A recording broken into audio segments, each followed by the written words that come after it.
Not Mike Schmidt, I don't have that kind of money. How's everybody doing tonight? All right, I'm going to start out with something a little bit risky.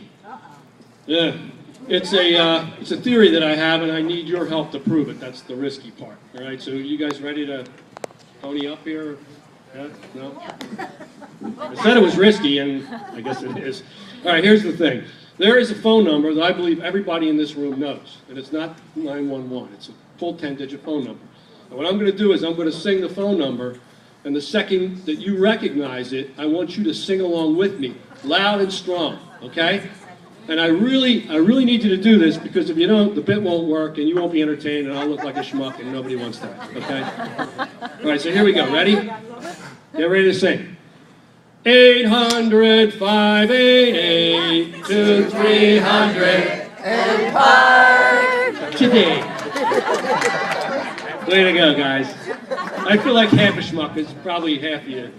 Yeah, I know you all know it, though. And here's an interesting thing. I don't know if you know this, but I was very surprised. I was out on the West Coast, and I saw the commercial out there. And I thought this is like a local business, but it's a nationwide franchise, which means that everybody in the country knows that phone number, which is kind of alarming, but kind of interesting at the same time. We're all totally brainwashed by advertising. And then you look at the commercial itself, and there's these two cartoon guys that are laying the floor. Did you ever notice they're the same guy? They're twins. Watch it next time. So here's this nationwide company making money hand over fist, and they're too cheap to shell it out to the ad agency to draw two different guys. It's a one-time cost, you know? And the guy, what do the guys look like? They have gray hair, they have gray mustaches, they've got glasses, they're grandfatherly-looking guys. So, you know, the imagery that Empire's trying to sell you is that we're going to send out these master craftsmen who've been laying floors for 40 years. Except when your big day comes, you get one big fat sweaty guy with a 4-inch plumber's crack. Yeah. Hey, you gonna move that china closet? Because we don't do that. So I'll leave you with one thing about Empire.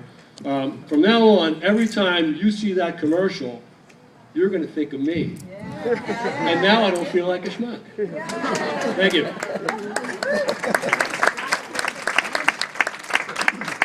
He's trying to kick me off the stage already. I've been up for 2 minutes. I'll let you know, Steve, all right? This thing's tricky. All right. I won't use that. You know, I see there's sports fans here. I could tell by the reaction to some of the stuff Steve was doing. And it's a very bad time. I don't know if there's ever been a worse time if you're a pro sports fan here in the Philadelphia area. I don't know if it's ever happened in history that all 4 coaches from the previous season got fired. That's amazing, isn't it? It's really amazing. And, you know, I'm not going to miss any of them, really, except maybe I miss Andy and Charlie a little bit just because of the material that they provide. I mean, I was thinking about, like, suppose Andy Reid and Charlie Manuel taught kindergarten together. Think of what that post-game press conference would be like. All right, injuries there. We just had the one, little Sally got her feelings hurt out there on the playground. Some bullying going on out there. And, you know, we'll take care of that. We'll get with the teacher's aides and expect to see her out there again next week. Got penalized by OSHA. Too many kids on the monkey bars there. That's my fault. I got to put kids in a better position to play there. Finally, little Joey acting out there on the playground. I was going to put him in a timeout, but I was told I used all my timeouts in the first recess. Time's yours, Charlie.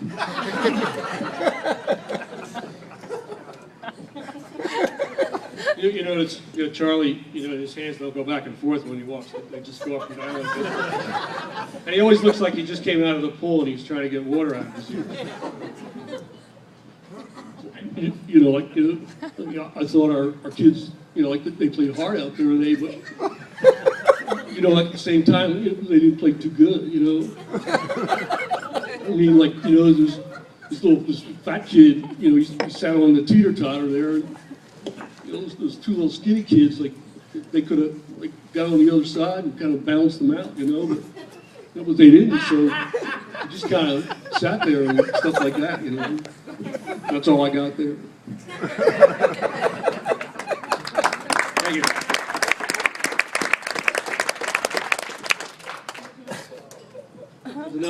Another guy I'll miss a little bit is Andy Rooney from 60 Minutes. You know, he used to do that little segment, that little 2-minute segment at the end of 60 Minutes and talk about really stupid things in that little whiny voice of his, you know. Did you ever think about shoes? How come some have laces and others don't? They call this shoe a sneaker. Sure make a lot of noise on the basketball court. Maybe they should have called it a squeaker instead. So you wonder how a guy like that lands that segment, you know, and I've often thought that it would have been probably a lot more interesting if they had other people do that segment. In fact, they could have had a different person every week, you know, and it really kind of would have been fun. They could have, for example, they could have had Jimmy Stewart do this segment. Oh, I ordered one of those self-help books the other day. It's called How to Handle Disappointment. When I opened the box, it was empty. I guess that was my first lesson. Sean Connery could have done the same. Why is it that Superman can let bullets bounce off his chest, but when you run out of bullets, throw the gun at him, he ducks? Who was the sadistic bastard that put an S in the word lisp? How about if Billy Bob Thornton did the spot, but he did it as a Sling Blade character? That would be interesting.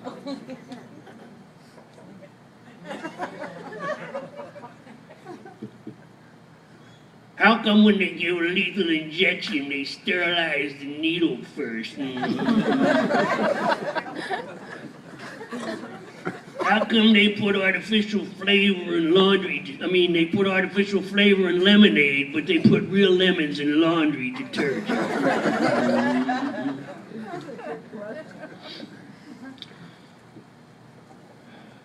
Okay, I'm Rolodexing the people in my head here.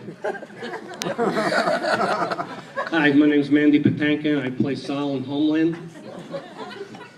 You know, I grew up in a pretty rough neighborhood.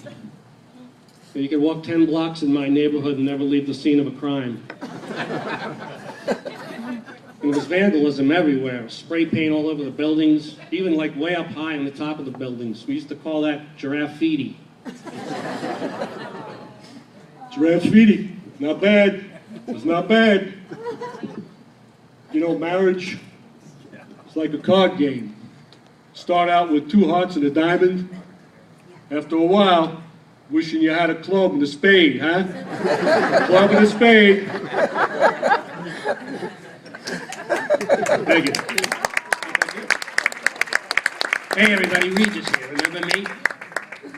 You know that temporary feeling of euphoria you get after you get your tax return until you finally realize that it's your own money? We should call that intoxication. And we should call a person who's both stupid and an asshole an ignoramus. Ignoramus. Pretty good. Pretty good. Pretty good. Christopher Lloyd. Here we go. Why do people run their vacuum over the same piece of string 10 times, pick it up, roll it in a ball, put it back down, and give the vacuum 10 more shots? I know.